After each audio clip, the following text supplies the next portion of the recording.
नमस्कार दोस्तों, मेरा नाम है विमल सिंह। बालाजी स्टडी अड्डा में आप सभी का स्वागत है। डीएलएड सेकंड और फोर्थ सेमेस्टर के एग्जाम को लेकर के नोटिफिकेशन तो पहले आ चुका था, पर ऑफिशियल जो सूचना है दिशा निर्देशों के साथ वो जारी नहीं हुई थी। वो फाइनली जारी हुई, जिसको लेकर के इस वीडियो में बात करेंगे। तो सचिव परीक्षा नामक प्राधिकारी उत्तर प्रदेश प्रयागराज के हैं। इन्होंने समस्त प्रधानाचार्य जो है उनको लेकर के लेटर लिखा। साथ ही जो एग्जाम सेंटर है उसकी लिस्ट को लेकर के भी यहाँ पर मेंशन किया गया। इसमें सेकंड सेमेस्टर की जो परीक्षा है वो 3 तारीख से लेकर के 5 अप्रैल 2025 तक कराए जाने को लेकर के कुछ दिशा निर्देश दिए गए, उनकी बात यहाँ पर करेंगे। इसमें बताया गया है कि परीक्षा 3 तारीख से 4 तारीख के बीच, 3 से 5 तारीख के बीच में होगी। परीक्षा जो कार्यक्रम है उसको भी आगे अलग से बताया गया है। साथ ही जो भी यहाँ पर परीक्षा केंद्र है उनकी धारण क्षमता के अनुसार ही अभ्यर्थियों को किसी भी जो एग्जाम सेंटर है उसके लिए आपको पंजीकृत जो है वो करना होगा। साथ ही अभ्यर्थियों के प्रश्न पत्र, सादी उत्तर पुस्तिकाएं वगैरह, उपस्थिति पत्रक वगैरह, इन सभी को लेकर उपलब्ध कराने को लेकर बात किया गया है। साथ ही कुछ बिंदुओं को लेकर के भी बताया गया है, जैसे डीएलएड प्रशिक्षण बैच 2023 द्वितीय सेमेस्टर मुख्य परीक्षा, डीएलएड प्रशिक्षण बैच 2021-2018 द्वितीय सेमेस्टर में अवशेष जो अनुत्तीर्ण रह गए, इनकी जो प्रस्तावित परीक्षा है उसमें जो भी अभ्यर्थी उनके प्रवेश पत्र की अगर बात करें तो वेबसाइट btcexam.in जो है इस पर देखने को मिलेगा। साथ ही बैच 2022-19 द्वितीय सेमेस्टर के अवशेष अनुत्तीर्ण, इनकी जो परीक्षा में सम्मिलित होने वाले कैंडिडेट हैं उनके लिए ये वेबसाइट dled.exam.in रहेगी। इस पे 29 मार्च 2025 को अपराह्न तक अपलोड कर दिए जाएंगे। तो यहाँ पर पहले पॉइंट में एडमिट कार्ड को लेकर के बताया जा रहा है कि 29 मार्च तक अपलोड कर दिए जाएंगे, यानी इसके बाद ही आपको एडमिट कार्ड देखने को मिलेगा। इसके अलावा निजी संस्थानों को यानी प्राइवेट जो कॉलेज है उनको लेकर के बताया गया है कि लॉगिन पर वेबसाइट पर 30 मार्च 2025 तक अपराह्न तक अपलोड कर दिया जाए। तो ये ऊपर वाला जो पॉइंट 1 है ये बात किया जा रहा है उन कैंडिडेट को लेकर जो कि आपका डाइट वगैरह से कर रहे हैं, और जो निजी यानी प्राइवेट स्कूलों से कर रहे हैं उनको लेकर के 30 तारीख, तो 29 के बाद और 30 के बाद ही आपको एडमिट कार्ड देखने को मिलेगा। परीक्षा आपको जो बताई गई इसको लेकर के परीक्षा की समाप्त होने के बाद जो भी यहाँ पर अनुपस्थित पत्रक वगैरह है, जो एग्ज़ाम कराया जाएगा उसको लेकर सील्ड कॉपी वगैरह है, वो सारी चीज़ें उपलब्ध कराने को लेकर बताया गया है। साथ ही इसमें परीक्षा केंद्रों से एकत्र की गई जो परीक्षा सामग्री वगैरह है उसको लेकर के सारी जो कार्रवाई है वो कंप्लीट की जाएगी। प्रतिदिन की परीक्षा जब समाप्त हो जाएगी उसके बाद व्यवस्थापक द्वारा भी अभ्यर्थियों की उपस्थिति अनुपस्थिति का जो विवरण है उसको भी वहाँ पर डाटा उपलब्ध कराना पड़ेगा। साथ ही इस विवरण को प्रतिदिन वेबसाइट पर भी ऑनलाइन रिपोर्ट करने को लेकर बताया गया। परीक्षा में जो सम्मिलित होने वाले अभ्यर्थी हैं उनको प्रवेश पत्र संबंधित जो प्राचार्य डाइट के माध्यम है उसी से दिया जाएगा। बिना प्रवेश पत्र के कोई तो वैसे भी एग्जाम नहीं दे सकता है। छठे पॉइंट में बताया गया है कि किसी प्रकार का किताबें, नोटबुक, बुकलेट, मोबाइल, ये सारी चीज़ें एग्जाम जो है उसमें आप नहीं ले जा पाएंगे। साथ ही मोबाइल, स्मार्टफोन आदि इलेक्ट्रॉनिक उपकरण लेकर प्रवेश नहीं करेंगे। साथ ही पर्यवेक्षक को स्मार्टफोन परीक्षा केंद्र में रखने की अनुमति नहीं होगी, मात्र कीपैड फोन रखने की अनुमति जो है वो होगी। परीक्षा प्रारंभ जब हो जाएगी तब तक, परीक्षा समाप्त ना हो जाए तब तक आप बाहर नहीं जा सकते। जो भी यहाँ पर जांच है उसको लेकर के भली भांति करने को लेकर बताया गया है। केंद्र अध्यक्ष के हस्ताक्षर वगैरह को लेकर के भी बताया गया है। परीक्षा समाप्ति के ठीक 15 मिनट पहले कक्ष निरीक्षक अभ्यर्थियों को सूचित करेंगे परीक्षा समय समाप्त होने वाला है और 15 मिनट बाकी हैं। साथ ही प्रश्न पत्र जो है वो खोलने, परीक्षा समाप्ति के पश्चात बंडल सील्ड वगैरह जो बनाया जाएगा उसको लेकर निगरानी भी की जाएगी। साथ ही वीडियोग्राफी भी कराई जाएगी। वीडियोग्राफी की 3 सीडी तैयार की जाएंगी, एक सीडी संबंधित जनपद के डाइट और एक सीडी परीक्षा केंद्र पर ही जो है वो रखी जाएगी। इन केस जैसे होता है ना फ्यूचर में पेपर लीक और इन सारी चीज़ों को लेकर के बातें उठती हैं तो फिर वहाँ पर चीज़ें जो है वो मैनेज की जा सके। आगे बताया गया सीसीटीवी की निगरानी में ही संपादित कराए जाने को लेकर परीक्षाओं को लेकर के भी लिखा गया है। और ये भी बताया गया है कई बार जब आपके एग्जामिन किए जाते हैं, रूम्स जहाँ पर एग्जाम सेंटर बनाए जाते हैं तो कैमरे वहाँ पर नहीं चल रहे होते हैं, वॉइस रिकॉर्डर भी बंद किए जाते हैं। कतिपय परीक्षा केंद्रों के संबंध में ऐसी शिकायतें देखने को मिली हैं तो फुटेज उपलब्ध नहीं कराया जा सके, जिससे शिकायतों के निस्तारण में कठिनाई हुई। तो ऐसा इस बार बिल्कुल नहीं होना चाहिए, वो भी यहाँ पर लिखा है।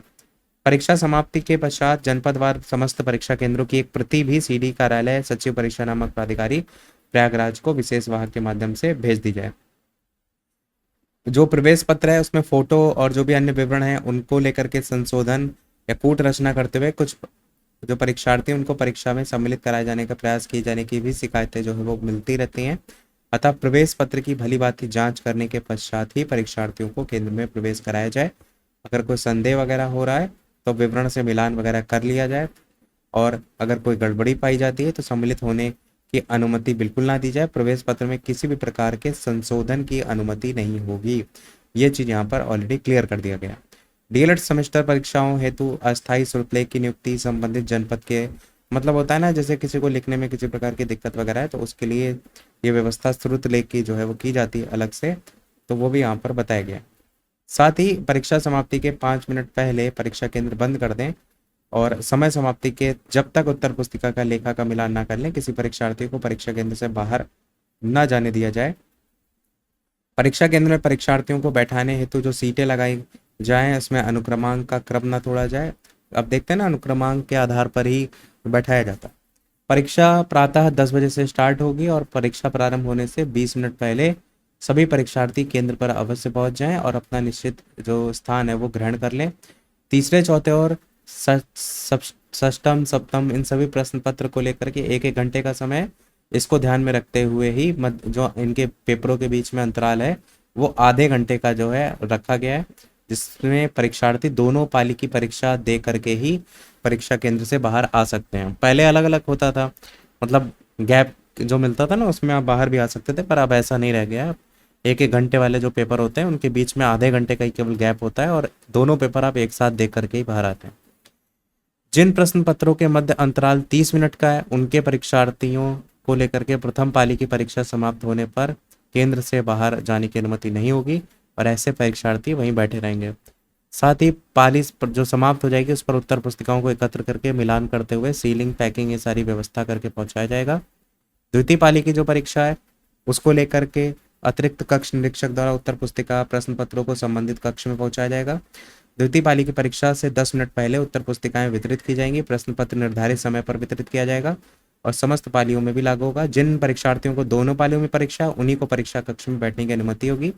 जो शेष परीक्षार्थी हैं उनके लिए पूर्व निर्धारित व्यवस्था के अनुसार परीक्षा समाप्ति पर उत्तर पुस्तिकाएं जमा करने के उपरांत ही परीक्षा केंद्र से बाहर जाने की अनुमति होगी। केंद्र व्यवस्थापक तथा पर्यवेक्षक स्वयं सावधानी पूर्वक जो भी दिशा निर्देश का पालन करेंगे। जिन पालियों की परीक्षा में 30 मिनट से अधिक का अंतराल है उनमें परीक्षार्थी निर्धारित समय से 20 मिनट पहले ही केंद्र पर पहुंच जाएंगे। तीसरे, चौथे और षष्टम सप्तम प्रश्न पत्र के मध्य अंतराल 30 मिनट के होने के कारण उपरोक्त दोनों पालियों के प्रश्न पत्र एक साथ परीक्षा केंद्र पर जिला अधिकारी पहुंचाएगा, वो तो आपको पता ही है। साथ ही सफेद कपड़े में अलग से जो सारे पेपर वगैरह उसको लेकर सील्ड बनाने को लेकर के भी बताया गया। कई परीक्षाओं में यह भी पाया गया है कि कुछ केंद्र व्यवस्थापक द्वारा उपस्थिति पत्रक और अनुपस्थित तालिका के बंडल उत्तर पुस्तिकाओं के साथ प्रेषित नहीं किए जाते। इससे मूल्यांकन के समय कठिनाई होती है, इसलिए ये भी दिशा निर्देश दे दिया गया है कि अलग अलग इस चीज़ों को तैयार कर लिया जाए ताकि आगे किसी प्रकार की दिक्कत ना हो। बाकी वो फोटो युक्त उपस्थिति को लेकर के भी बताया गया है कि इसको लेकर के तैयार किया जाए। कई परीक्षाओं में ये भी देखने को मिलता है कि अपना अनुक्रमांक और अन्य विवरण गलत अंकित कर दिया जाता है, तो इससे कठिनाई होती है। तो ये भी लिखा है, यदि परीक्षार्थी पर मुख्य पृष्ठ पर अंकित विवरण जैसे अनुक्रमांक, विषय, सेमेस्टर और अन्य का कक्ष निरीक्षक द्वारा बिना मिलान किए उत्तर पुस्तिका पर हस्ताक्षर कर दिए जाते हैं तो उक्त स्थिति उत्पन्न होती है। इसलिए जब साइन करें तो जो रोल नंबर वगैरह है उसको जरूर मिला लें, ये चीज़ दिशा निर्देश दे दिए गए हैं। बाकी परीक्षा समाप्ति को लेकर के बताया गया कि सारी चीज़ें उपलब्ध कराएंगे और सुरक्षा बल वगैरह की भी बात किया गया है। और परीक्षा को लेकर के नीचे ये भी लिखा है, दिनांक 7 तारीख से 9 तारीख के बीच में डीएलएड चतुर्थ सेमेस्टर की परीक्षा के लिए जो निर्देश हैं, परीक्षा केंद्रों की जो सूची है वो अलग से आपकी निकाली जाएगी। अभी केवल सेकेंड सेमेस्टर की ही बात यहाँ पर की गई। बाकी यहाँ पर साइन देख पाएंगे और नीचे आपको यहाँ पर स्कीम देखने को मिलेगी। द्वितीय सेमेस्टर करके अप्रैल 2025 का कार्यक्रम, जहाँ पर 3 तारीख से लेकर 5 तारीख तक आपको सभी पेपर देखने को मिलेंगे। ये मैंने टेलीग्राम पर भेज दिया था, आप वहाँ से देख लीजिएगा। नहीं जुड़े हो तो बालाजी स्टेटा 2.0 सर्च करके जुड़ जाएगा। इसी प्रकार 4th सेमेस्टर के भी सभी विषयों को लेकर के 7 तारीख से 9 तारीख का शेड्यूल दिया गया। इसमें ये चीज़ लिख दी गई है कि एग्जाम सेंटर को अलग से जो है वो शामिल किया गया है, जिसको लेकर के दूसरी हम आपको पीडीएफ दिखाते हैं जहां पर एग्जाम सेंटर आपको देखने को मिलेंगे। जैसे आगरा के कितने क्या सेंटर बनाए गए हैं, सबसे लास्ट में कितने अलॉटेड स्टूडेंट हैं, और ये सेकंड सेमेस्टर के जो है वो है यहाँ पर बात जो की जा रही है अप्रैल 2025 के पेपर को लेकर के।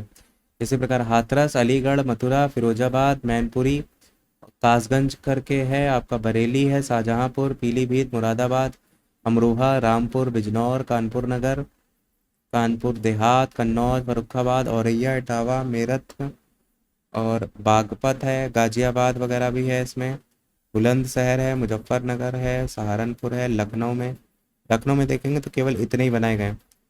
उन्नाव है, रायबरेली है, सीतापुर है, हरदोई है, लखीमपुर खीरी, प्रयागराज में भी काफ़ी बनाए गए हैं। प्रयागराज में तो बहुत हैं, 17 हैं टोटल। और कौसाम्बी में तो 4 ही हैं केवल, फतेहपुर में आपके 8 हैं, प्रतापगढ़ में देखेंगे तो 11 हैं, झांसी में 4 हैं, ललितपुर में 4, जालौन में भी आपके 11 हैं, वाराणसी में भी 7 हैं, चंदौली में 4 हैं, जौनपुर में 14, गाजीपुर है आपका, गाजीपुर में बहुत सेंटर बनाए गए देखना, टोटल 35। मिर्ज़ापुर है, सोनभद्र है, भदोही है, आजमगढ़ है। बाकी आप बताइएगा तो ये टेलीग्राम पर एक लिस्ट भी भेज देंगे, वहाँ से भी देख लीजिएगा। मऊ है आपका, बलिया है, और गोरखपुर है, महाराजगंज है, देवरिया है, कुशीनगर है, बस्ती है, संत कबीर नगर है, सिद्धार्थ नगर है, अयोध्या है, अंबेडकर नगर है, सुल्तानपुर अमेठी है, बाराबंकी है, गोंडा, बलरामपुर, बहराइच, चित्रकूट, बांदा, महोबा, और लास्ट तक यहाँ तक दे रखी लिस्ट। टोटल यहाँ पर ये टोटल नंबर ऑफ कैंडिडेट हैं 1,93,312, जिनको लेकर के परीक्षा आपको देखने को मिलेगी। तो ये था हमारे सोलर नोटिफिकेशन में। कोई प्रश्न हो तो कमेंट में पूछ लीजिएगा। वीडियो लाइक शेयर सब्सक्राइब अवश्य कीजिएगा। मिलते हैं अगले अपडेट में, तब तक के लिए सभी को नमस्कार, जय हिंद।